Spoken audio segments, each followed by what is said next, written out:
Ready for an adventure that welcomes everyone? Dive into Cache Odyssey. Cache Odyssey is 6 fully accessible geo tours where every geocache is designed for everyone, regardless of their abilities. Each hidden cache tells a unique story, bringing people together on a journey of discovery. With your support, we can make these inclusive adventures a reality. So, whether you're a seasoned geocacher or a new adventurer, get ready to experience the thrill like never before. Join us in creating truly accessible geotours. Support Cache Odyssey today. If you have not become a patron of the Geocache Talk Network, what are you waiting for? Patron levels start as low as a Bison Tube level at $3 a month. To sign up is easy. Simply go to the Geocache Talk website and click on the Become a Patron button, or go to patreon.com/Geocache Talk. Patrons now get the famous Blackout coin, invites to special events, and other really great items throughout the year. Become a patron today. Have you subscribed to FTF Magazine yet? FTF Magazine is the #1 geocaching magazine available. It is a quarterly magazine that you can be part of. Submit your geocaching milestones and adventures to be published. FTF Magazine is also interactive with puzzles to solve and the hunt to find Spartacus. If you can solve the puzzle or find Spartacus, then you will be entered in to win a special pack tag. Every new subscription, you will receive a special swag pack. Subscribing is easy. Just visit FTF's website, ftfgeo.com. Don't miss out and subscribe today. Logwork, the creators of the fantastic logbook, made with genuine write-in-the-rain paper. The logbook's designed for the micro-containers of the present and future, geared towards the hider who'd rather go caching than doing cache maintenance. Find them at logwork.com. That's logwerk.com. Calling all geocachers. At artedcrafted.com, we create unique apparel designed by geocachers for geocachers. From custom t-shirts to personalized mugs, our gear lets you express your passion. Stand out at your next event with artedcrafted.com. artedcrafted.com. Gear up for your next geocaching adventure. Big thanks to our new patrons, 1 and 7 and SSO JOAT. Thanks to all our patrons for keeping the show on the air, keeping the lights on, paying for everything. We appreciate that because we've got the bills, and it's appreciative that our patrons take care of us. All right, let's get right into tonight's show, and when we bring on co-hosts, and we have a special guest as well, so there they are. Howdy, Hey, howdy. guys. Good evening. So right off the top, we're going to do a little bit of news, and then we've got some updates from Mark. So let me do this.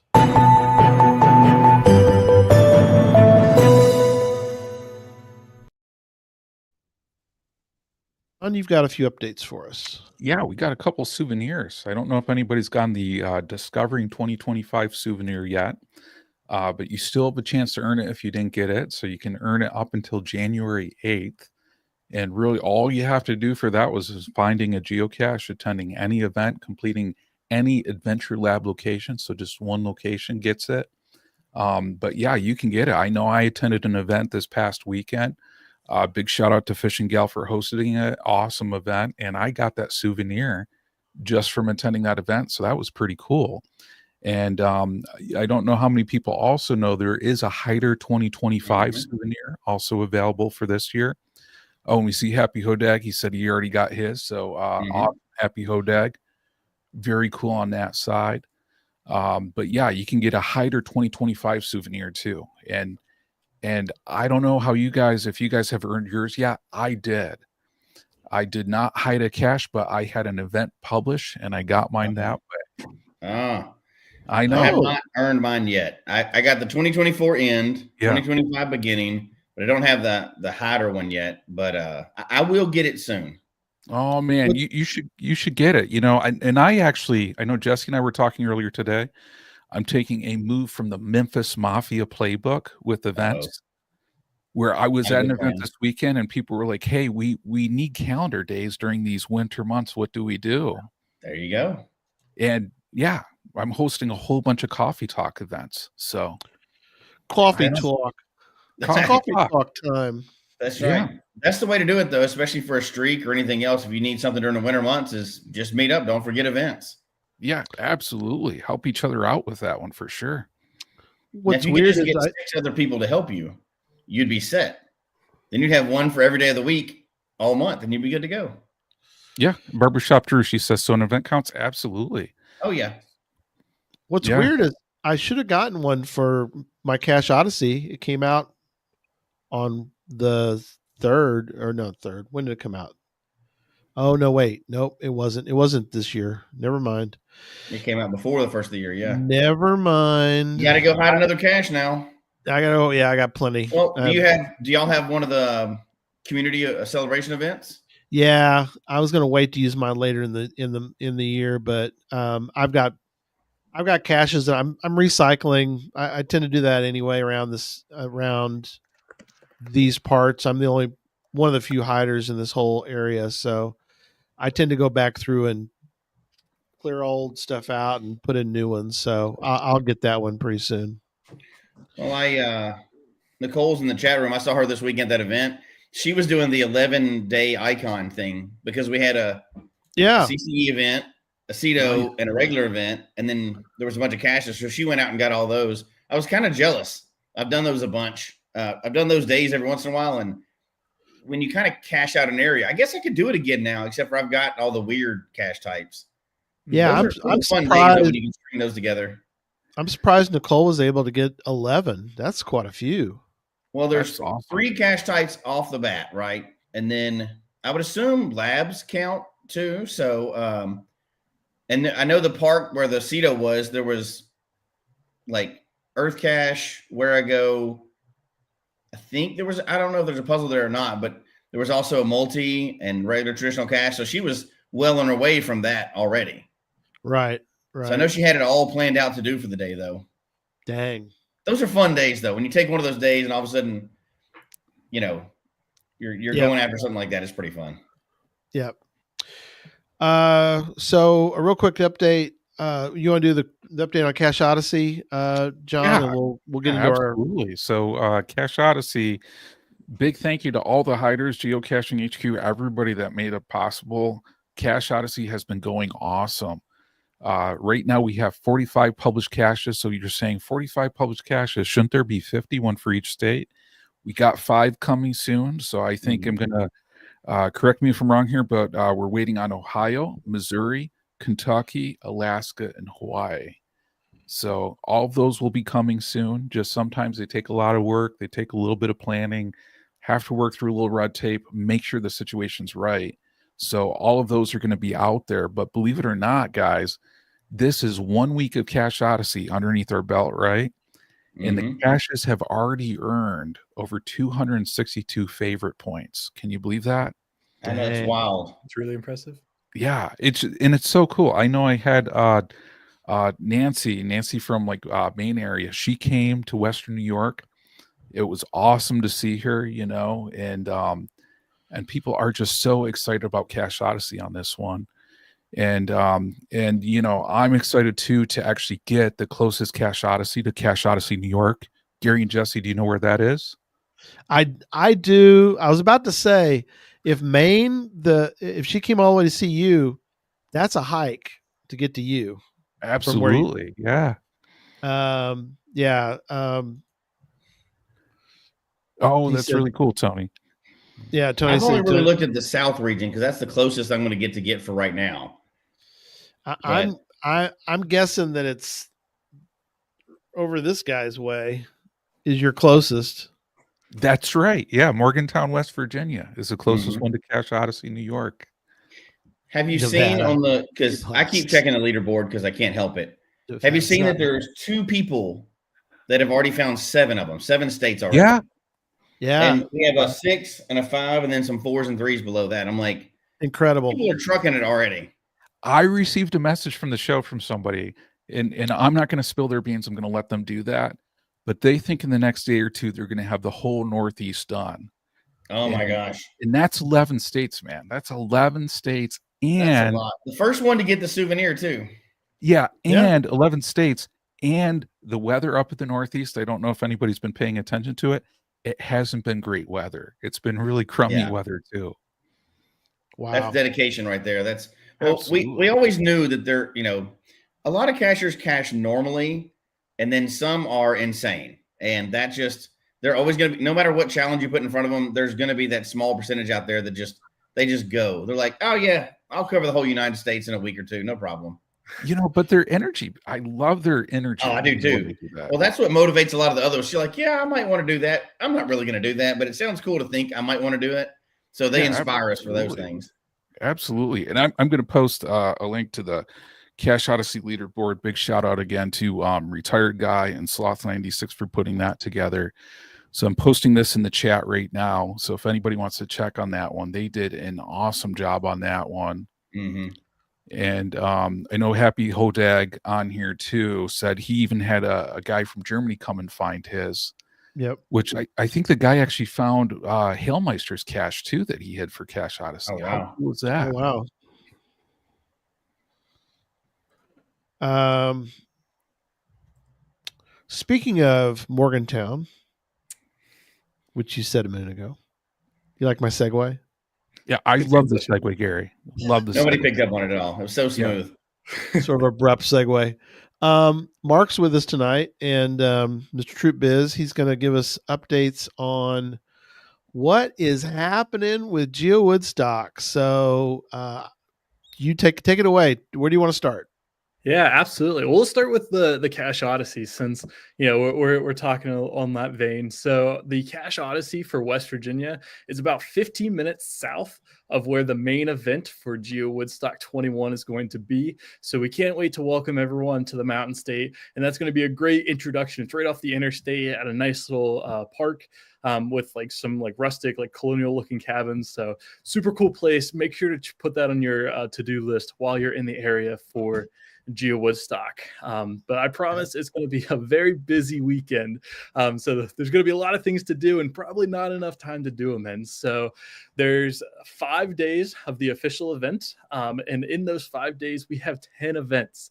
So we are kicking things off on Thursday morning, and they're going to go all the way till Sunday evening. So our hope is that people will, travel in a few days early, whether that's checking out the New River Gorge National Park, which is the 63rd and newest national park in the country in the southern half of the state, or going over to the Eastern Panhandle and finding West Virginia's 10 famous gadget caches.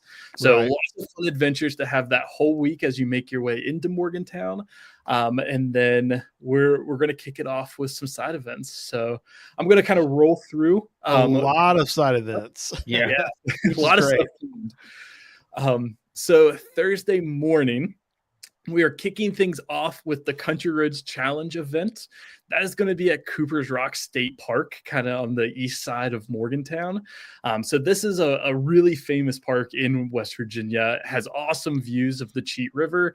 And that's where we're going to, kind of get things started with a 10 cache poker run style activity where people can participate in. So if you buy your registration packet of Cardinal or higher, those registration packets are going to have a passport in them that if you find all 10 caches that are going to take you to historical business locations and recreational opportunities, if you go to all 10 of these locations, get your stamp, you're going to get a coin for free, courtesy of Visit Mountaineer Country. Oh, cool. So if you don't purchase a registration packet, you can still participate in the experience. It's just first come, first serve for any coins that we have left over after that. So if you want to participate in the Country Roads Challenge, challenge, and make sure the coin is waiting for you there at the end. Make sure you register and you buy a package, and we'll get that passport there waiting for you so you can get started. The challenge will be available all weekend. So whether you pick your passport up on Thursday morning or you don't get started until Saturday, the caches will be there all weekend, and you'll be able to pick up your coin at any point throughout the weekend. Cool. What's interesting too, and I know you're going to move on to the next one, which is that a lot of times CETOs are at the end of events, but you've got this one coming up, CETO the line on the same day, right? Yes, on Thursday evening, we're heading over to Mason-Dixon Historical Park, and this is the last point that Mason and Dixon personally surveyed on the Mason-Dixon line. So if you look at the state of West Virginia, the border between West Virginia and Pennsylvania is a perfectly straight line, and that's going to be the Mason-Dixon line. So right here in Morgantown is actually the last point that was officially surveyed on the line. And I think, once you get to Morgantown and you see the hill that this point is on, you'll understand why that's the last point. They decided to turn around at that point. That was enough. Yeah, it's very steep. But we're partnering with the park to do some environmental reclamation efforts around the park. And one of the things with this would be parking and the logistics of how many people we can have help and park, and the logistics of moving people around. So that's why it's going to be earlier in the week than typical other Woodstocks. Right. And then that evening, we're going to have a normal event at that same park with some authentic Appalachian music. So everyone's encouraged to bring their lawn chair, bring a blanket, and hopefully we'll have a pretty evening under the stars where we can hang out with our caching friends and listen to some like bluegrass folk music. Very cool. Nice. Yeah. That's just all Thursday. That's awesome. Yeah, that's the first day. Just getting started. Just getting started though. On Friday, we have a lot of different things going on. So we'll start with the side event. So we're partnering with the local scouting organization here in North Central West Virginia to have a zip line and a rock climbing wall type setup. So we're really encouraging people to bring that wild and wonderful to our Almost Heavens Adventures event. And then there is a 32-piece Where I Go geo art in Fairmont. And that is going to be called the Float Trail. So it stands for Fairmont Land or Aquatic Trail. So there's, I think it's 23, 24 caches on the river. And then there's 8 caches on the land hiking, biking portion. So you can do either of those 2 sections and you get a path tag at the end, which is pretty cool. Nice. So zip lining, rock climbing, kayaking, hiking, biking, do it all Friday morning. So awesome. I like it. And then at the same time that this event is going to be going on, the main venue for GeoWoodstock is going to be open, so you can pick up your registration packet. You can shop the vendors, you can look at our exhibitors, and you can also tour the GPS Adventures Maze, which is going to be making an appearance at GeoWoodstock 21, which we are very, very excited about. The maze returns to the world, as it were. Well, and I just go ahead and get in there early too, because people are going to be lining up for that. So if you're there Friday morning, go ahead and get in early, because the lines do get long with those mazes. Yeah, it's a rarity. And some people may not know, if you don't have the GPS maze icon, this is your chance to get it. Like, I don't have it myself. Yeah. So I got to do this. I got to get that icon, Yeah. Now, even if you have it, you can get it again, right?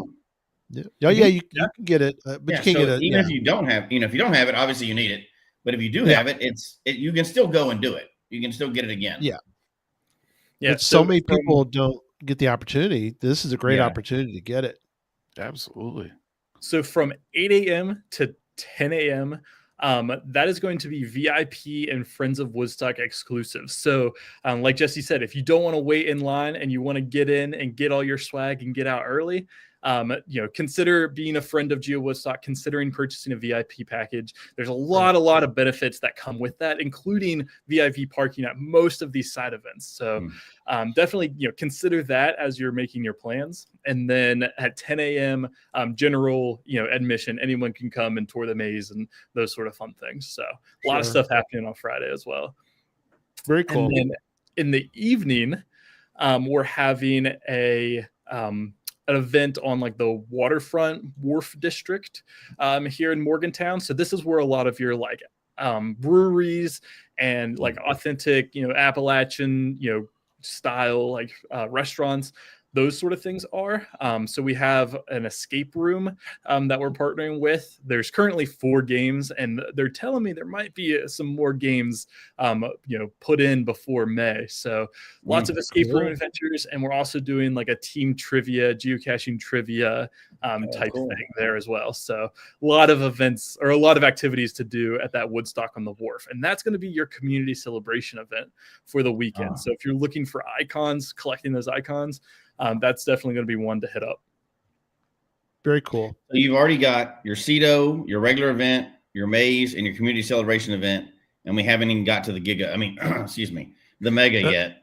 Right. Jesse, Mega. It's going Giga. It's going Giga. Everybody, hey, I can say that. He can't, but I can. So it's okay. I don't know what that word means, Jesse. I'm sorry. He doesn't. Yeah. I just mispronounced Mega. It's okay. Go ahead. No, it's going Giga, man. It's going Giga. Okay. No ifs, ands, or buts. This is going Giga. It's around 2,000. I don't want to steal Mark's spill his beans, but I think we're just a few hundred will attend shy from going Giga. We're at 2,700 will attends right now, which is 300 away from a completely arbitrary number that means nothing. But that event is going to be on Saturday, May 24th, 2025 at Milan Park in Morgantown, West Virginia. So this is it. Like, this is the whole big thing that everything's leading up to. If you can only come for one day, come for this Saturday, because it's going to be, a remarkable day of geocaching. We have an all-star team of speakers lined up. Everyone from West Virginia Tim to these guys are going to be talking about Cache Odyssey. So lots of great information, whether you've found 100,000 caches or this is going to be your first one. There's going to be something to learn. So we'll get ready to publish those speaker schedules here towards the end of the month, so you can kind of pick and choose which speakers you're interested in. This is also going to be when our lunch is. So in the registration packages of Black Bear or Mountaineer, along with the a la carte add-on item, we're going to have pepperoni rolls and West Virginia hot dogs for lunch, which is staples here in West Virginia. So we're very excited to expose everyone to some West Virginia cuisine here. Love some pepperoni rolls. Oh man, you guys are getting me hungry. Now, Mark, there was a very important question in the chat too that came through from my good friend Pathfinder 33. He said, "Do they have pickle pizza in the Ward District or near GeoWoodstock?" That's a great question. I don't see why not. So I'm going to assume yes, but I don't know for sure. Yeah, loving this. They have pizza though. There is good pizza in the Wharf District. Awesome. Perfect. Perfect. Yeah. So really looking forward along. Saturday night, after everything at the main event wraps up, we're going to head to downtown WVU campus, which is the university, West Virginia University, here in town, to our student union, which is called the Mountain Layer, for our Midnight Madness event. And this is going to be themed about all the cryptids you could find in Appalachia. So think your Mothman, your Bigfoot, your Flatwoods Monster. We're going to explore all of those as we head into the layer for the largest path tag, coin, and travel bug trading event in North America. So very excited to welcome everyone. We're going to have like a game show, Family Feud style between lackeys and like influencers. We're going to have geocoin poker and some LCR path tag games. So a lot of stuff happening at this Midnight Madness. There's bowling and like billiards and stuff in the lower levels. So if you don't have any path tags or you don't have anything to trade, you can still come and have a great time. Cool. That is a lot. That is awesome. And that's just a side event. That's not even the main event. There's more. Yeah. Wait, there's more. If you're not tired enough from staying up until midnight, you can join us on Sunday morning for our breakfast with the Mamas event. We're having pancake breakfast, cooked and sponsored by the local scouting organization that's letting us use their zip line on Friday. So great, community tie in there. And that's going to be down in Marion County, West Virginia, which is about 15-20 minutes south of Morgantown. And the reason why this is significant is because this is going to be home of the Middle of Everywhere Geo Tour, an officially registered Geo Tour with HQ, that if you find 20 out of the 25 caches, you'll have the opportunity to get a coin And then if you find all 25 out of 25 of these caches, you'll be able to get the digital souvenir for your profile. Cool. Nice. So this coin can be picked up at the Farewell from the Fort event, which is our last event of the evening. We're going to explore an 18th century reconstructed fort with live historical actors. So you'll get to see, real life blacksmiths welding metal. You'll get to see what life was like in the early days of, West Virginia. You'll get to speak with these people, interact with the different exhibits, and complete some adventure labs around the grounds too. Before that's awesome. we all sing One Big Country Roads and send everyone farewell until wherever we're going next year. Yeah. Well, it's incredible. You guys have set up such a great. Yeah, that's a lot of stuff. Yeah, it is awesome. Yeah, it's important. Well planned. It's awesome.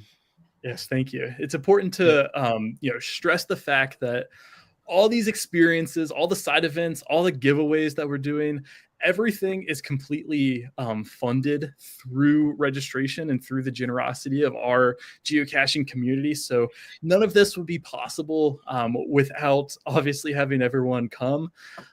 So if you haven't registered yet, registration is going to close at the end of this month. So you only have about 4 more weeks. We have 5 registration options, registering or ranging from free to VIP. There's a lot of coins, including Signal on a zip line, which is a movable coin, which is really, really cool.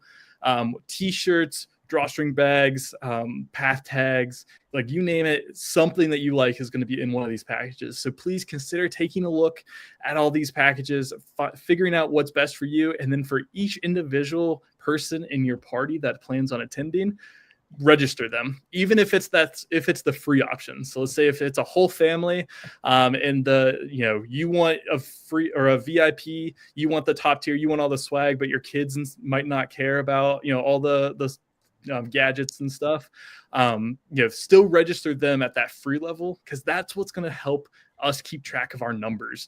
And that is going to be so important as we move into these final months of planning, because if you don't like long lines and you don't like wandering around a parking spot or a parking lot looking for a spot, this is the time to really help us help you. It's really, really important. And if everyone could just take a minute and do that, we would really appreciate it.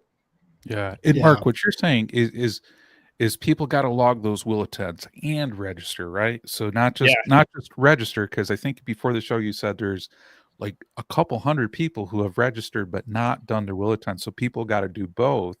Yeah, and it helps out a lot. The way I think of it, like your will attend is you're like, I'm interested, I want more information, I hope to make it. And your registration is like, pulling the trigger, officially saying that you will be there. But both are very equally important. And, registration closes sooner rather than later. So don't delay, put that at the top of your priority list. Make sure you get that done. Absolutely. Yeah. People need to realize that it helps both. It helps you as an attendee to get your ducks in order, but it also helps the team that's setting everything up, because it's so important for the team to know and to, the bills don't come due that day. Bills come due, they're already needing to pay for things. So if people can get the registrations early, it helps them to get things done properly.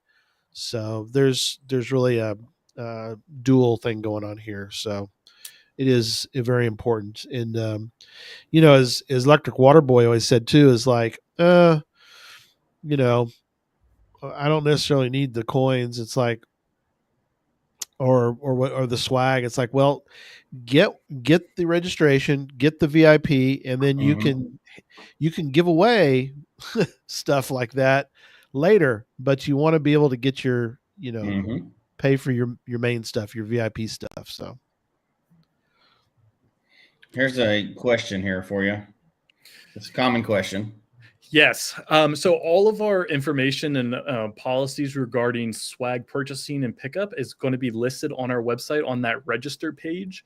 But if you are unable to attend in person, you're more than welcome to have a designee pick up your swag for you. We'll just need some sort of like written approval from you to that person saying that they're okay to pick up your swag, whether that's a text or an email or something, handwritten.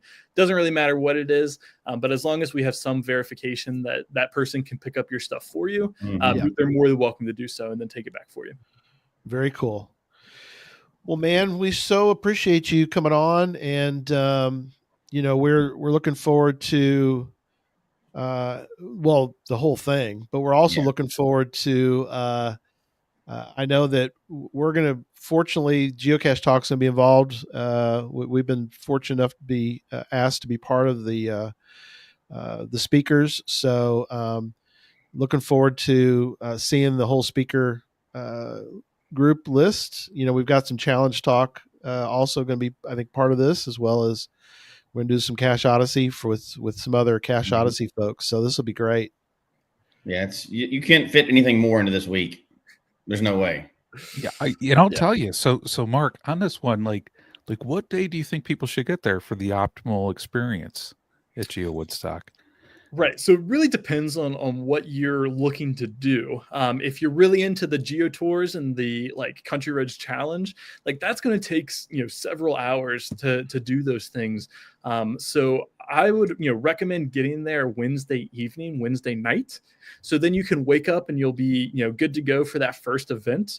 But I would also say don't try to make every single one of these events if there's something else that you want to do. If you want to go kayaking on the Monongalia River, if you want to do our challenge trail, there's a challenge trail of 50 caches. If you want to do the West Virginia State Star Geo Art, there's a lot of different things that you want to do. So take a look at this list, see what interests you the most, and then prioritize your caching too. A lot of people want to travel outside of Morgantown. They'll want to see the rest of the state too. So, maybe if there's a day on this list where, the side events might not, fit whatever you're looking to do, that's okay. You don't have to attend every single event. There's going to be lots of official activities to do. So you're not going to be able to do it all. So just pick what you really, really want to do. But Wednesday to Sunday or Monday is going to be your best bet to have the full experience. Yeah, that's awesome. Well, Mark, again, thank you so much, my friend. And we look forward to hearing more and getting any updates on GeoWoodstock. Definitely let us know. We'll pass it along. Absolutely. Appreciate you guys. Thank you. Absolutely. Thanks, Mark. Have a good one.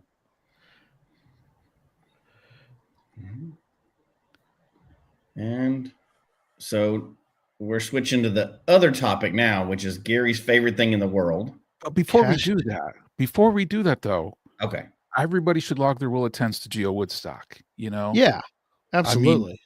I I appreciate. You don't want to miss on a Giga. I mean, if let's be honest. Close. He's not on here, so we can't get him in trouble now. Yeah, it's gonna go Giga, so you want to go. Don't miss a Giga because your co-host will bully you for the next 4 years. I can tell you this from experience. I think you have to do that. Friends don't let friends miss gigas. That's right. And if they do, you need to give them a good razzing. I think that's part of it. For years, apparently. Yeah. And more years to come. Absolutely. All right. Let's get into some Cache Tour. And I'm going to pre-say something. Uh-oh. I'm going to pre-say that there's a lot about Cache Tour. So this is not the comprehensive be-all end-all training. That would take hours and hours, but we're going to give you sort of the basics again, a little, and some tips and tricks. We want you to get into using the tools, because once you get into it and use it, you'll start to realize how awesome it is. And that's the important thing. So I don't want to overwhelm you. Don't you, Gary? Go ahead. You use it pretty often now, don't you? Say that one more time. I'm sorry. You use the tool pretty frequently now. Yeah. I use it for any kind of trip.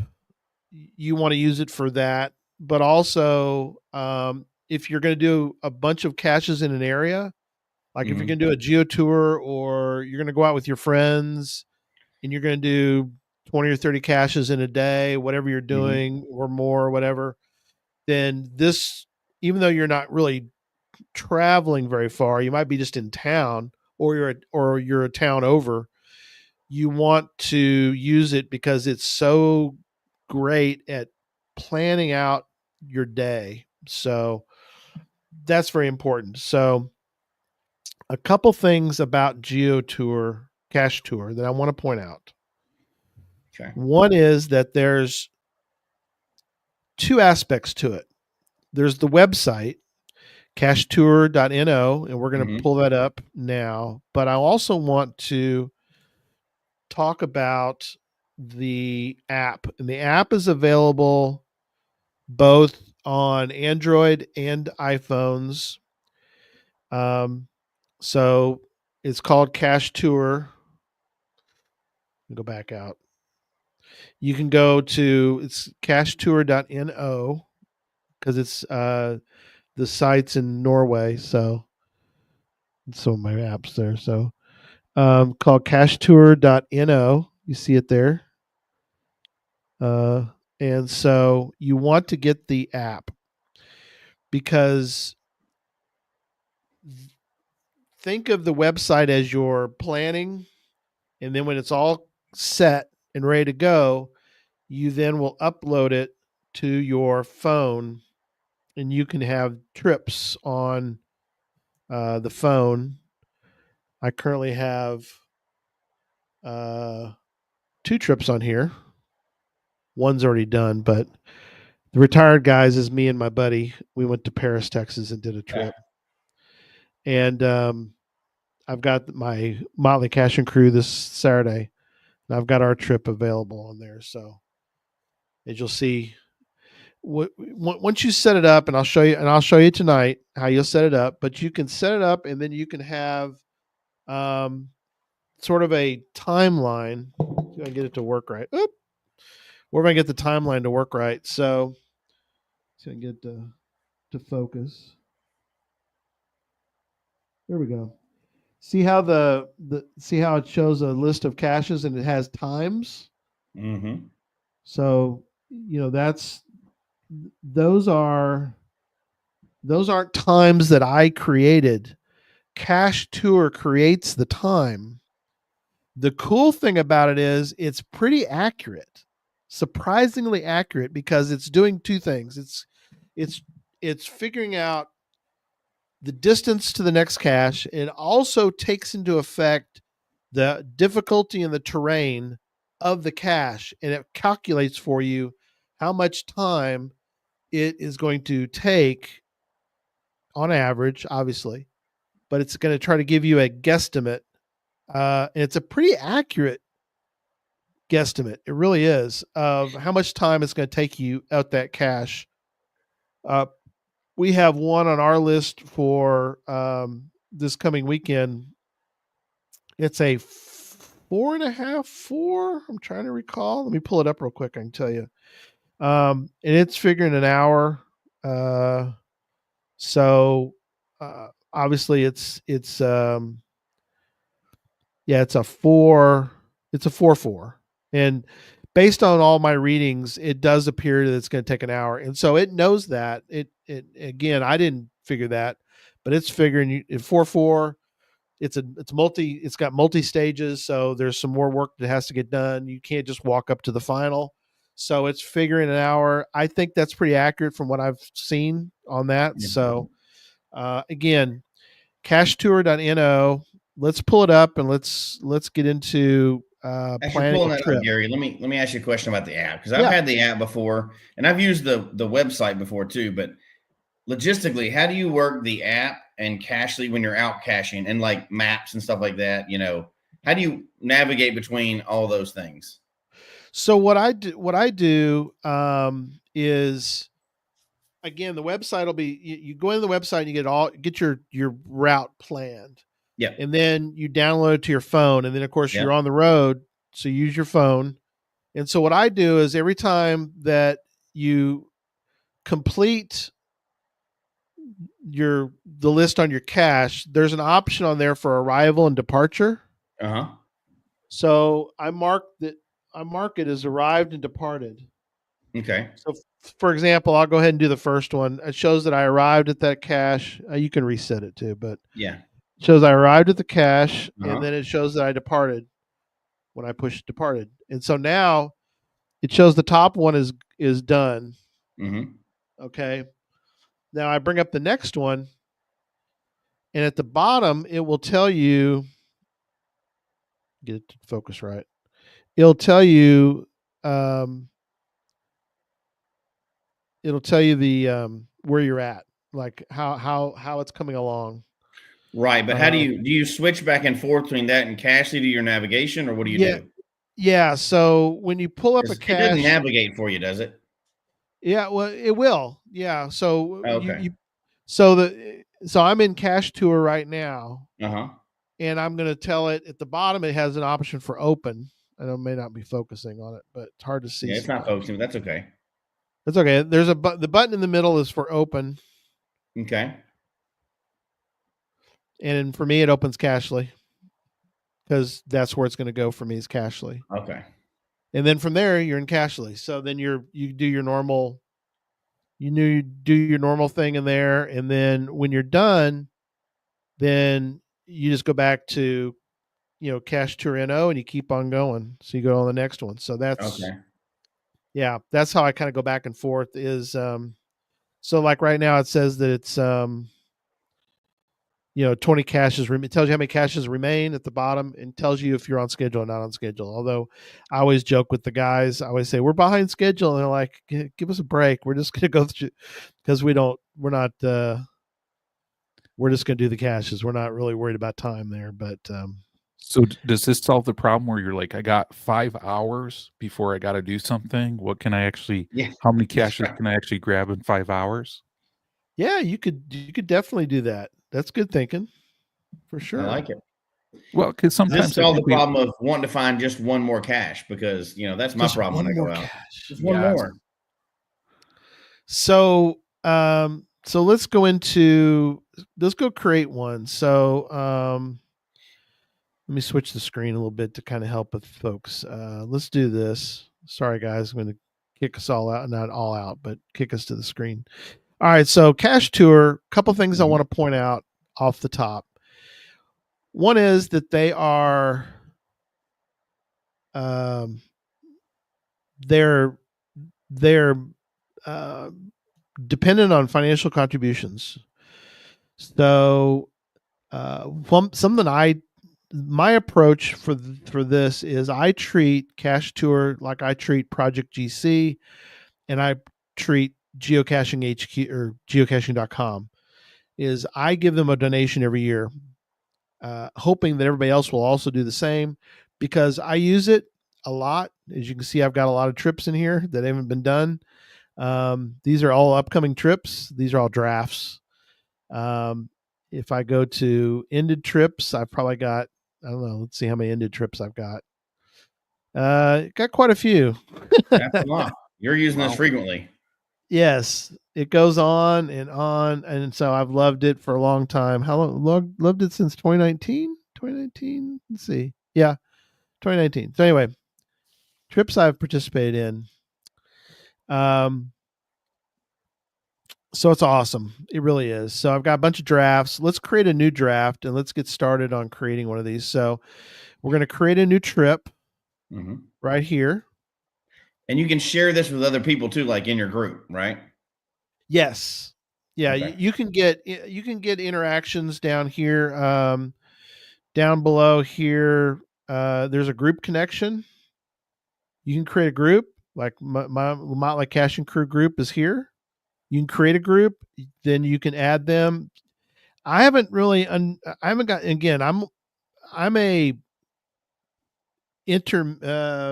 what do you want? It's not an advanced user, something between beginning and intermediate. I guess I'm an intermediate user. I haven't learned a lot of the things that are in here, but I want to show you all tonight how you can use it. And then from there, I want you to regularly use Cache Tour. And then from there, you can start to learn all the other tools, because there's so much in here. I don't want to overwhelm you with everything that's in here. Does that make sense? Yeah, it's a big tool with a lot of options for sure. Yeah, there's a lot. So for now, ignore all the extra stuff. We'll get into some of those at a later date. Do some more videos on this, but let's start with the basics. So I'm going to do a trip name. I want to do all the Cache Odyssey in the Northeast. So Northeast Cache Odyssey trip. So we're going to do the Northeast Cache Odysseys. Also, there's hiking trips, bike trips, ski trips, boat trips. We're not going to get all that. Plane trips. I'm not sure about, but we're doing a car trip. Destination we'll put John's house. That's an official location. Yeah. Yep. Yes. John's house somewhere in New York. So that's good. That's up in Canada. We do international too, or just in America? Yeah, we could. So yeah, we're 13 miles south of the border, Jesse. Trip's not yet decided, It's so we're metric, just gonna though. put It that. doesn't count. Yeah. These are all day trips. We don't have a trip decided yet on that. Now, Gary, you kind of skipped over that time there, but is that the time you need to set it if like you actually think you're going to do it, or will that reset in the app when you leave?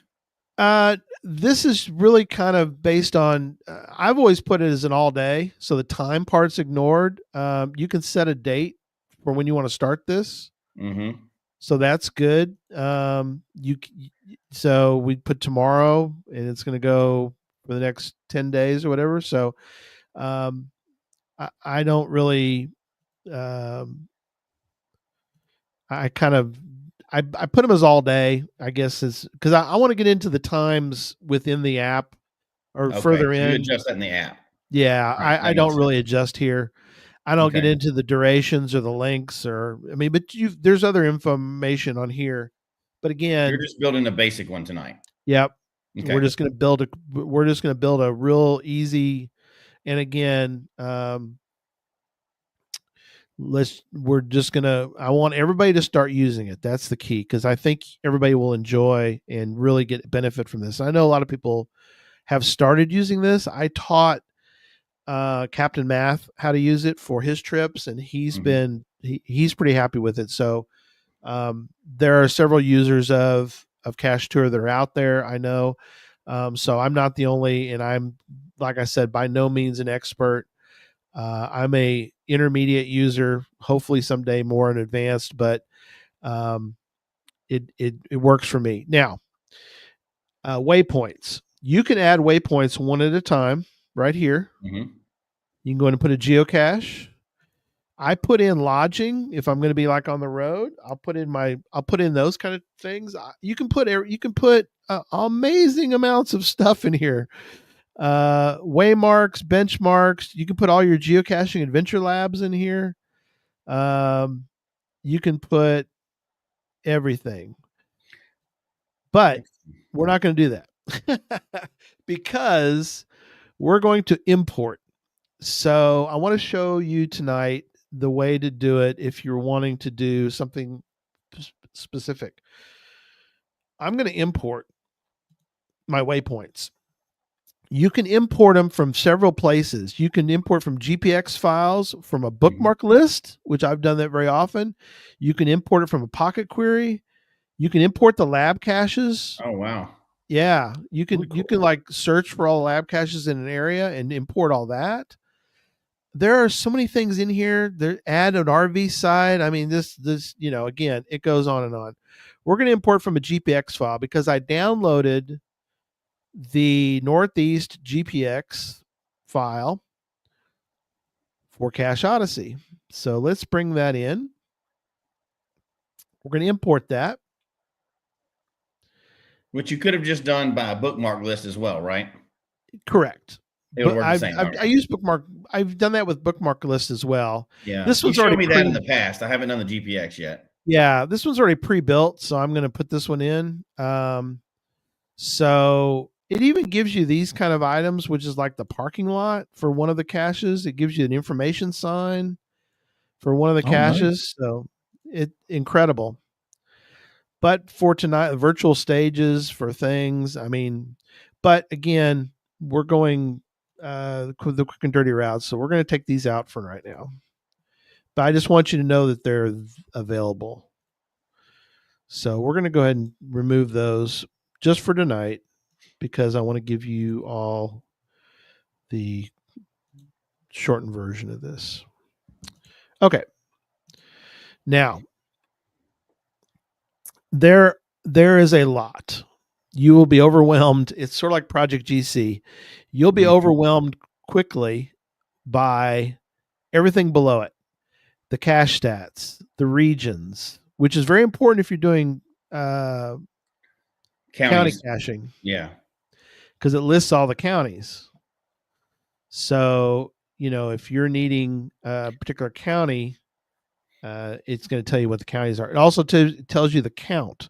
So if you are planning a trip and you've got, you want to do, say, 2 per county, and you look and you've got 4 for Frederick County in Maryland, you got the number here is 4. You're like, oh, I sort of overplanned Frederick County. You can change that. So you can see that. Elevations, the size of the caches is in here. How many favorite points, difficulties. It's got a terrain. It's got the fizzy grid right here for you. I'll do a Jasmer list. Yeah, there you go. It's got Jasmer. Wow. It's got the place months in here. Those don't really apply on this list, unfortunately, but yeah, I mean, this is awesome. You can see immediately if you have in your cache tour the correct placed months that you're trying to accomplish. So that's that. I wish I'd have had this when I first started doing my Jasmer tours, my Jasmer loops. Oh yeah, absolutely. It tells you like, yeah, absolutely. Gives you all that. If you're looking for certain attributes, right? I mean, that's another thing people do is they want to, if you want to finish out your attributes, this will tell you the ones you're going to hit, both the positive and the negative attributes. And then the map. So the map's going to look wrong for right now. And this is something I want to talk about. A little bit wrong. A little bit wrong. Because we just imported it, it's not updated. You're saying that's not the route you would take? That's not. This is not the Barry and Jesse tour. Oh, okay. So you got to get all the counties there, so. I'm kidding. Let me hit reset and see if it's started to build a tour or build a route. Okay, it kind of built a route, but kind of not. So what I want to do is for tonight, we're going to assume that we're flying in. John's picking us up. Yep, with pizza in hand to meet you guys. Right, obviously. With pizza in hand. He's going to drive us. He's going to chauffeur us to all the caches in the Northeast Geo Tour, which is pretty awesome of him to do. Yeah. For you guys, absolutely. And so we're going to set it up to make it a round so that when we finish, we're going to come back to his place. And then we can fly home and he give us a pizza for the road. So, so we're going to fix this. One thing I'm going to do is notice that currently New York is set for as number 7. So what I want to do is I'm going to go back up here and I'm going to take number 7, New York, and I'm going to put it all, I'm going to move it up to the top and I'm going to save the sorting on that. The next thing I'm going to do, since we're making a loop, is I'm going to clone that one. And you don't have, the only reason and I do this, by the way, not with caches. Where's the clone button? Clone. Where am I missing clone? It's usually right on here. Somewhere. I've seen that in there before. Yeah, I'm missing it somewhere. I'll figure it out in a minute. Oh, I think you have to maybe right click on it. Nope. Oh, it might be in here. No? Huh. I'll find it in a minute. Anyway, so let me do let's not recalculate yet. So New York. So first thing I want to do also, so a lot of times I'll take where we're going, like where we're starting and stopping. We use Buc-ee's a lot of time as our place that we start from. We all meet at Buc-ee's, then kick off. Is I'll clone that location. That way I make a sort of a big loop. I'm going to loop around. I usually do that with lodging or wherever my our starting destination is. Yeah, absolutely. If you're taking, or if you're just going one direction, for your trip, that's fine too. You don't have to do that. We're going to make a loop just because sometimes you want to make a loop and you want to get back home. So, but New York's our starting point. What we're going to do is we're going to prioritize these waypoints. You can sort them. I don't know why you'd ever sort alphabetically, but you could, in theory, I guess. You can reverse the order of them, so you don't have to go through and manually do it. If you just want to reverse the whole order, you can click reverse order. We're going to sort by distance from start. It's not going to be perfect yet, and I'll show you what we'll do to fix that. So we're going to sort by distance.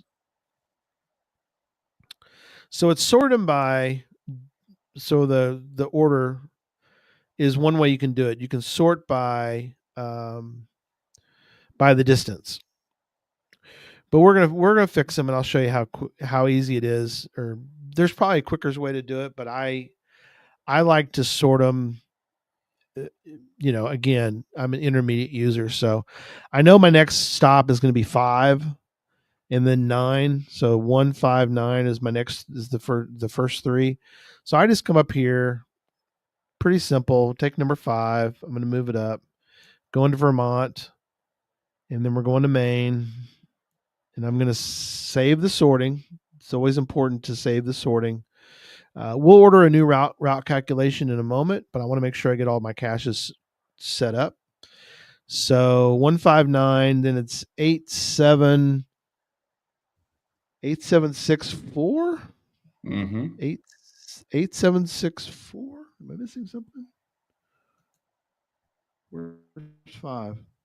That's what it looks like to me. That's if you're doing it manually, that's the way we do it. 876432.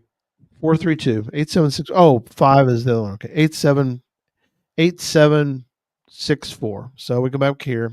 We do 8, 7,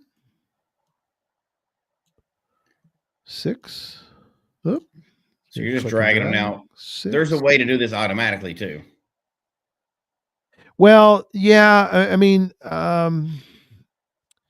it's a little tricky. It should optimize your route for you, right? If you have a start and an end, it will optimize the route, but sometimes it's I like to look at the route and determine whether I think it's is the way that we're wanting to go. And sometimes Lori's saying if you have a start and end, then you can optimize your route. It's at the bottom of sorting. So there may be a button to save some time too. You can. The trick with distance, though, is that you want to make sure that your distances. You don't always want to prioritize the distance from your current location, because the distance from one to the last one is different. So it's starting to build it. It'll be fixed here in a minute. It takes it a couple minutes to get it all cleared out. You have to order a new route calculation, don't you? I did, but it'll take a moment. So we're going this way, 7, and then from we'll go back to 1. So, all right. So you can order new route calculations. Some of the items under trip, you can create sub trips. You can do all sorts of things. But order new route calculation, and then if you'll notice up here, there's a button that tells you that certain things have been done. It sends you messages. So I always mark them as red when you're done. Calculated the route is complete. So I mark it all red. Get a reset of the website, and then let's go see how we're coming. Where we're coming along. So there we go. So it basically built it. It looks like 6 and 5 should probably be switched. 5 and 6. Yeah, we just need to flip. We'll flip them real quick. So 5 and 6 are in the wrong spots, which makes sense. Massachusetts, Rhode Island. And then where's my little clone button? Clone button's on there, but I don't think it's right there. It's somewhere else. No, it's weird. Okay, let me save the sorting. All right, so what I'm going to do is I'm going to show you how to add a waypoint. because we're going to add another waypoint. So we're going to add a waypoint, geocache. We're going to add New York. It adds it to the list, and of course, in this case, it put us at the put it at the bottom. Did somebody DNF your cache today, John? Yeah, I had somebody DNF at the first DNF. So I just noticed that, and were they not open? Maybe. Oh no! This cache is outside and available. Oh, well, it's hard to find though. It's a little tricky. It's a little tricky. It's one of those things. Whenever you design a cache, sometimes it's funny. You design it a certain way, and then you think like this is going to be pretty obvious, but for people, it's not always obvious on this one. Yep. But yeah, I'm gonna double check and make sure it's there because I want to make sure it's all in good shape for people to find. So yep. So some of the information that is on here, obviously, it shows you what the last cache information was as DNF. Some of these will have it has a little road sign, I guess you could say. Mm-hmm. Notice Maine, Rhode Island, and Delaware have child waypoints, which is important to note because you may want to travel to the waypoint instead because there might be a reason parking and such. Yeah, exactly, or a virtual stage of some type. So that's important. New Hampshire is currently disabled, so it marks that. You can see that right here. Mm-hmm. That's important. It's also got the icon of what these are all letterbox hybrids, so they won't always look like the letterbox. So it's just a point there. It gives you these times. We're going to get into the times here in a minute because I know we're getting close to running out of time, but I want to show you another trick that I love. We got the map updated now, so we can see if it's. Yeah, we should have a full route now. So let's go down to the route. Yeah, so that's pretty cool there. 8 and 9, we're gonna fix that. But 7 should go 8. It should go 9, 8, and then back to 10. So we'll fix that real quick. Yeah. There's always a little tweaking to be done. Little tweaking. If you're in town, you kind of plan again, sort of the same kind of deal is that I like to, we like to plan. I like to plan out the route and then put in other things like lunch or, if you're going, I use this course for Texas for all the, the caches for, the 254 counties in Texas. Yeah. You kind of want to, you want to get it all on there. One of the other things that is important, let's see how it came out, or one of the tricks that I like to use, and we'll kind of wrap up with that. Again, there's a lot of cool things in here. It's easy to use. There's just a lot, but again, just get the basics down and you'll be happy. We're going to mark it as red because we're done on that. Notice it says 10. That's because it's 1 and 10. It's on the same one. So, yeah. Mm-hmm. But it goes all the way around. How long does it say that whole trip's going to take you, Gary? Good question. So up here, it's going to give you the times. The total distance is right there. It calculates almost 1,400 miles. That's a lot. Yep. It calculates the drive time without stopping. Ooh, 31 hours. A day, 6 hours, 50 minutes. And then it calculates the driving time with stops. It's a day, 8 hours, 20 minutes, 47 seconds. Yeah, that doesn't include stopping for sleeping and eating and gas. Well, yeah. That's stopping for caches. Sleeping? Who's sleeping? This is like Jesse and Barry driving together, taking shifts, right? Yeah, there you exactly. go.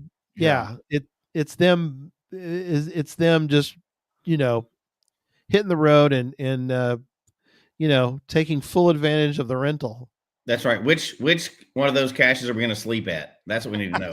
In the car on the side of the road. Exactly. Elevation gains could be important. In our world, we got mountains to think about here too. So, now here's the last trick I want to give you for tonight. All right. And that is over here. you have to kind of see this button. So there's that button, Mhm. which we've seen. There's a lot of information obviously under each one, so not going to get into that. But you notice if I hover, there's a button that's kind of hidden. Mhm. It's this one. Now, I'm going to put in an artificial time because we're going to get up bright and early. John's going to give us some breakfast pizza. Yeah, We're gonna absolutely. we're hitting the road at 6 a.m. Okay, A little bit late, but yeah, go ahead. a little late, Yeah, but this we're gonna hit the isn't road like 6 when I a.m. met Jesse at like 3 in the morning. But yeah, That's right.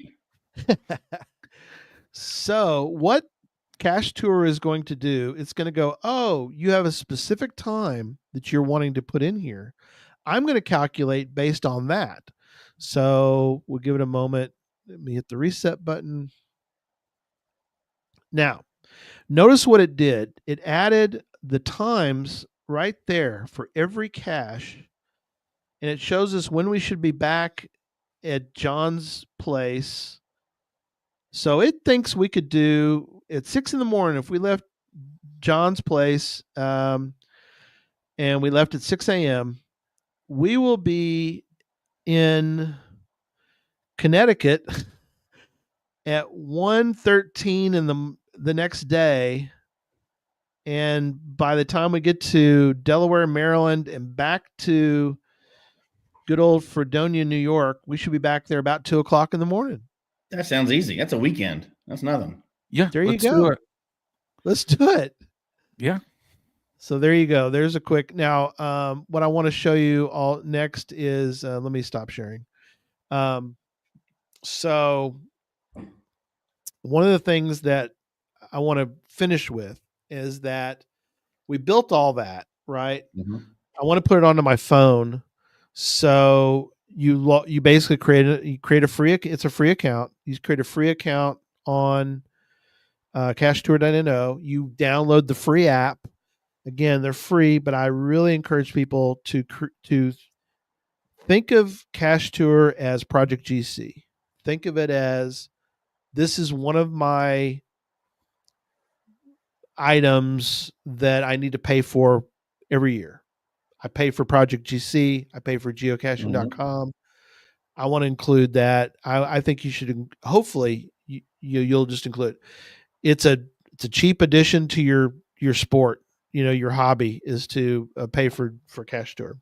So remember earlier I showed I currently only have one downloaded, which is my MCC for the week, this coming week. Mm-hmm. So I'm going to click on, or I'm going to pull down and let it reset. And it should come up with my next trip. Or You have to go back to the first page. These are active. Yeah, I have to go back and download it. So let me set real quick. I'm going to tell it that I'm going to do this trip tomorrow. So I'm going to change the time. Here's the on the south, trip. the south tour right there. Yeah, I got the South Tour listed as well. Wow. I'm going to set. Go. I'm ready to go do it from my house all the way back to my house. I do. I've got one set up for that. Oh, do you? Wow. Yeah. I figured, I could at least sleep in the parking lot, or at least sleep in your driveway. I mean, if you don't want to just fly down to my house, then we can just jump in a car together and go. There you go. Perfect.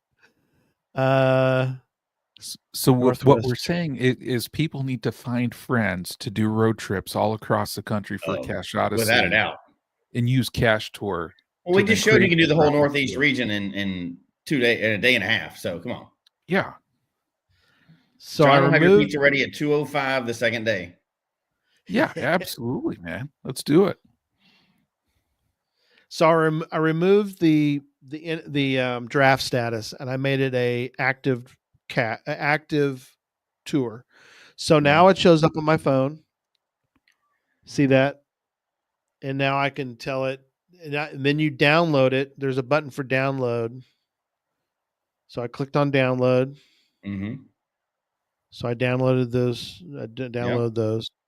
Now when I go into this, it shows me the caches and it shows me the times that I built. And it's all on your phone now. So it's ready to go. That's cool. Like That's really cool. See how it shows It the looks like times there's a now, lot too? in the app as well. Oh my There's a lot gosh, you can do yes. even in the app. Yeah, there's so many cool things in there. I love it for counties because I can do a quick look at it. And I can look at my list and I can say, I need to make sure that all these caches, all these counties are listed. And so you can look at that and boom, you got all your counties listed for your county trip. So there you go. What were some comments that you guys saw that you wanted to bring up? I think Since I was on the so Burnt Turtle says, does it alert you if you have skipped one? And I think you're going to know if you're going from cache to cache in that order, you're not going to skip one because it's mapping you as you go. Part of it too, I don't think that's going to be an issue. Part of it's too is helpful is when you go through your list and if you were to skip one, for example, by mistake, you'll see it because when you click on it, you're going to tell it that you arrived and departed, and you notice that then it changes the look of it, and it also marks it's got the time on there that you did it. Now, if you were to skip, say, Vermont, you accidentally went to Maine and you did arrived and departed, there's no green on the departed on. Yeah, so it'd be hard to miss because there's going to be a visual reminder that you're getting every single one of them. Correct. Yeah. Correct. Yeah. Hey, Gary, there was a very important question in here from Bell in the Move. He said, that's pretty cool, but what is the best pizza near each cache? You can add those pizza places, right? Yeah. I'm assuming you could. You can add restaurants in there, stops along the way, I know. Really? Is that where we're... It's important, Gary. I mean, we all got to get caches and get our food. Yeah, and welcome everybody to Pizza Odyssey, which is the logical conclusion, logical sequel to Cache Odyssey on here. Oh my goodness. Obviously. Now, here's one that's really advanced, and I don't think it's there yet, but is there a way to do counties you need automatically, like the tour is already going through these counties list? So this is a workaround to that, but Cachely will show which counties you've done as you're caching through, and you can definitely set up a bookmark list for those, for all the missing ones, and then import it directly in there. So you would be able to roundabout do that, but there's not an automatic way to do it, but maybe in the future there will be. Yeah, something that remember, if you set it up offline into a list, you can import the list. So you can double check yourself in a couple of ways. The other thing too, I didn't want to get into tonight because again, I wanted everybody to get back into using, or if they had never used it, I want you to start using it. But it integrates with geocaching.com and it integrates with Project GC. So you can look at as you do it in Project. Pardon me, as you set up things in Project GC, you can then see your route that you have created in Cache Tour will show up on Project GC. It's called Tamper Monkey. There's a lot about that we can do in more advanced. We talked about it. If you go back and look at some of our go through our old shows and look, we can talk a little bit about Tamper Monkey, which is a snap in that gives you some more options for that. Yeah, there you go. Exact. Velena's got it. So, and I think there's maybe a way. I know with Jasmer and DT you can hit the little button at the bottom in Project GC and it'll say, find me ones that are missing to help me solve this. Correct. Yep. I don't know if there is for counties, but you could take that list right from there and send it over. You can make that as a bookmark list and just put it straight into Cache Tour and go for them. Whichever challenge you're working on to solve, there's a lot of plugins that go together. Yeah. Well, and I like what you guys are saying too, because I mean, you're saying you don't have to like the Cache Odyssey Northeast is a good example, but you don't have to use that for like a more than a day trip. You could use Yeah, you that can for just do like it a around day town. trip, even. Yeah, around town Mhm. for sure. Yeah. Yeah. I'm interested to see how, because I haven't done it before, how the lab caches work in there. Yeah. I'm going to play with that a So little bit and see how that turns out. absolutely. There's an option within there to you can add and it'll treat them. It treats them like a a stop as well. And so yeah, but it's Will it do there's them a out of order? You know what I mean? Like when they're crisscross? I'd be interested to see how that works, because a lot of the labs now are still on top of each other. You have to like switch yes. back and forth. Yeah, good point.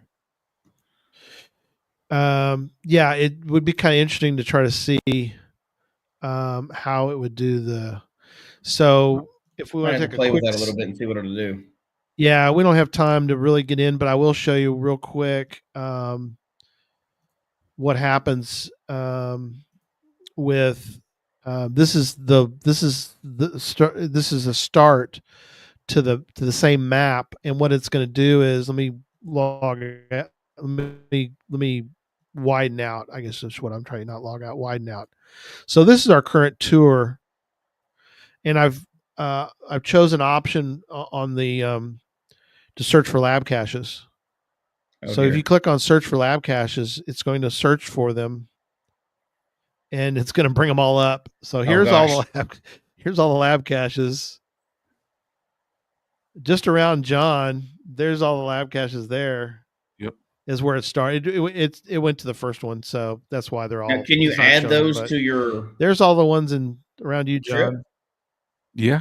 Yeah, Yeah, that looks right. yeah. You could add all these. You can do what's called Oh, my import. gosh. You can import stages to the trip right here. Nice. Yeah, Why are and you so you looking can for click on Jesse there, another and you can say 500 import. caches rest stop? That's what we need. Yeah. Where's another one of those? Yeah. I need that. Well, I don't know. There's quite a few around your area. But anyway, if you go look, let me back out and let me go back to the to our trip, and you'll see that I've imported this one right here down. You see that one down here?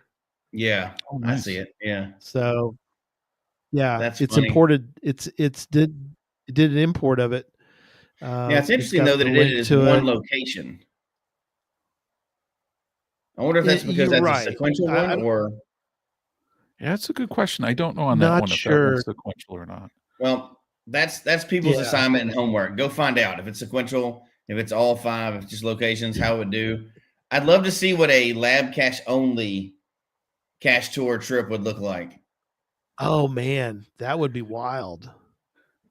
I That's it. thought Oh, well, about she says you can bulk you can. import Oh, lab. Whoop, we yep, both hit it at the same time. Yep. no, fine. Yeah, you can bulk import them. Yeah, that's good. Yeah, I knew there was that as well. So I just happened to notice though that there was a button for that as well. So um, yeah, yep. Thanks. Yep, Valina's right. You can I'm going to you try can that use just to do it GSAC. for one day.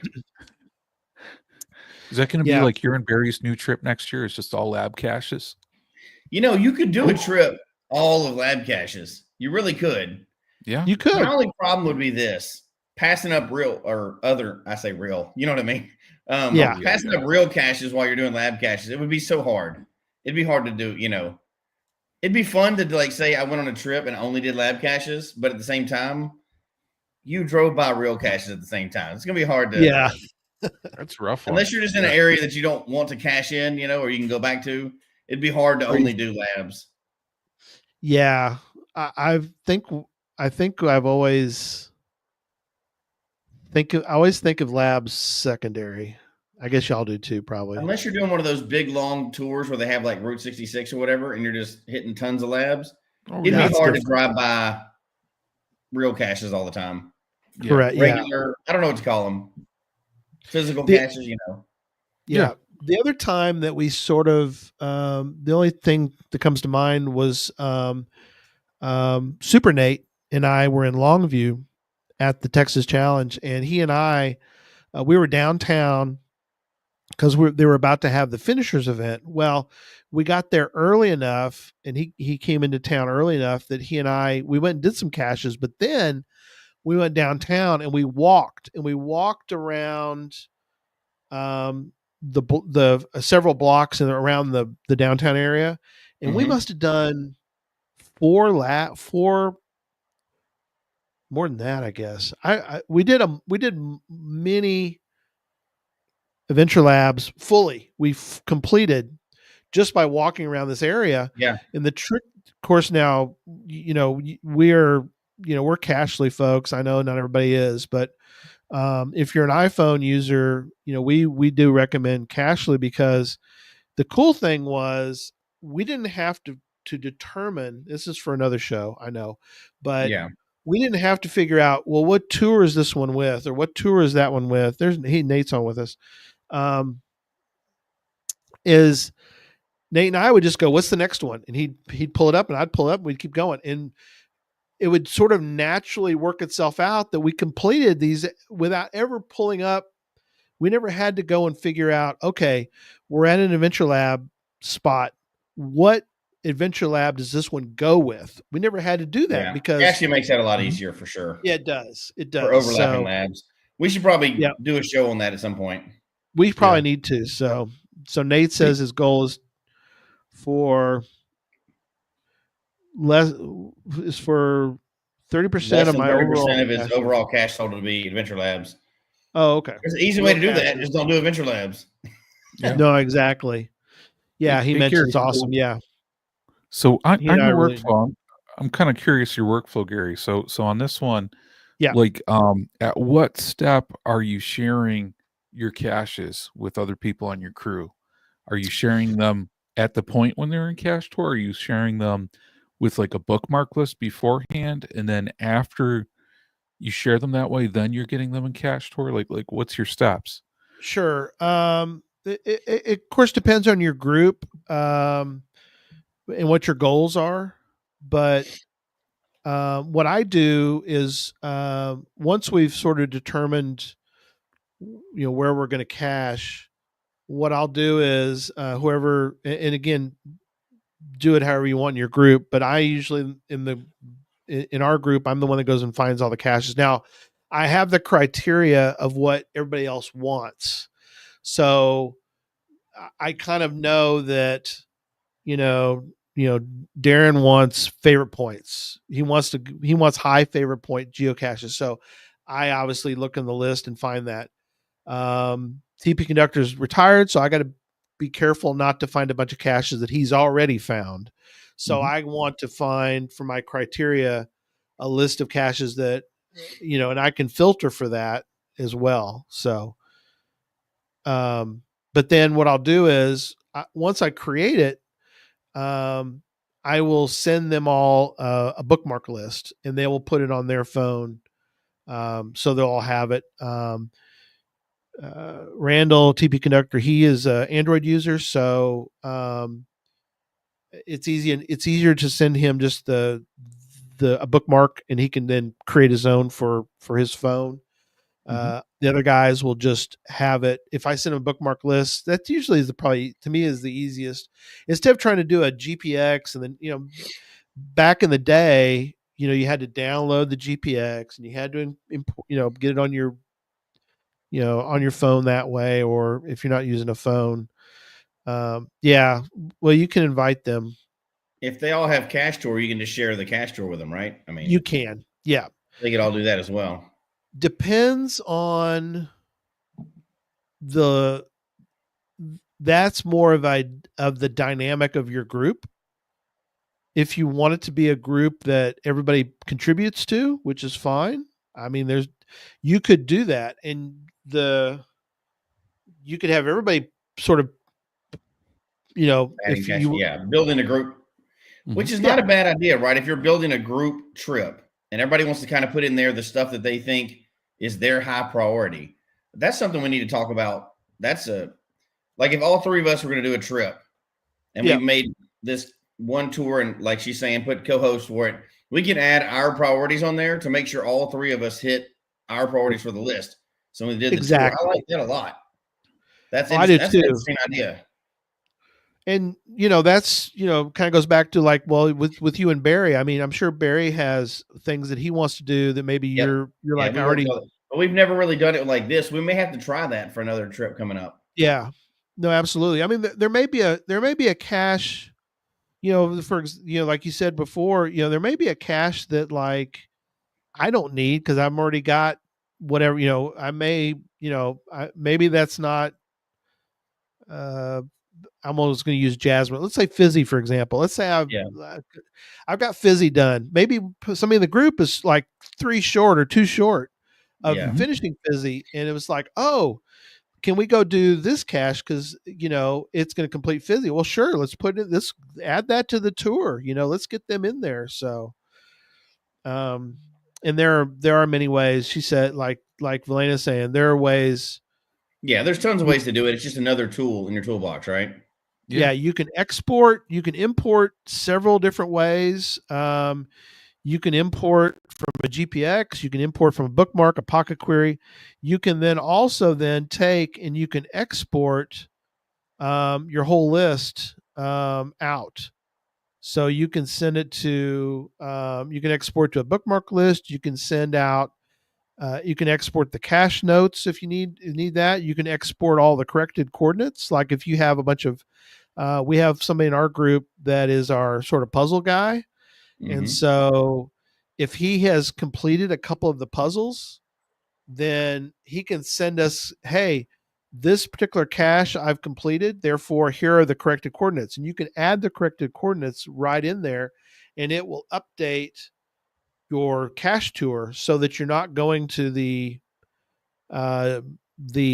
fake coordinate for the puzzle, and you can go the actual coordinate, and then you can figure out your trip that way. So that's important. It is a pretty advanced tool for sure, and can definitely save you some time with planning. Yeah, it's huge. It's really huge. To me, it's well worth it to do, and so everybody get in there and make you start using it, and you'll be happy with it. And don't get overwhelmed. Just use the ones I've shown you tonight, and then later you can kind of start to add in the little things later. But at least get a trip, or even if it's something simple, like you're just going to go, a couple counties over and do 5 caches over there, go ahead and use Cache Tour and just sort of and then determine on your, I think it'd be important to do that because you can then know whether you think Cache Tour's timing is right, because that's important for longer trips. If it estimates properly, then you can go, okay, I can trust their estimates for my trip. So cool. All right, good. Hope that was helpful for everybody. Thanks for for all the chat room comments were great. And thanks for Mark coming on tonight as well to give us updates. So exciting. Yeah. All right. Good stuff, man. We're good. Well, everybody have a great week and stay warm. Well, Jesse will stay warm. Yeah. The rest of us won't. We got snow. Pray for us. We got snow coming. The Dallas area. Snow, Gary? You got snow? Do you even know what that is?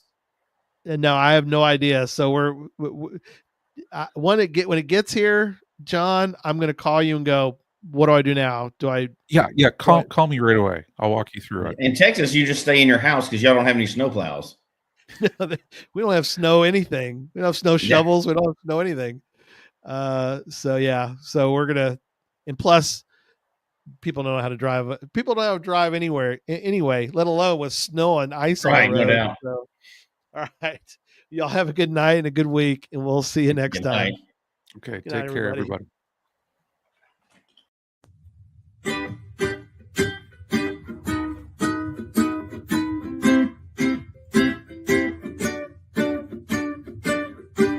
May your finds be many and your DNFs be few.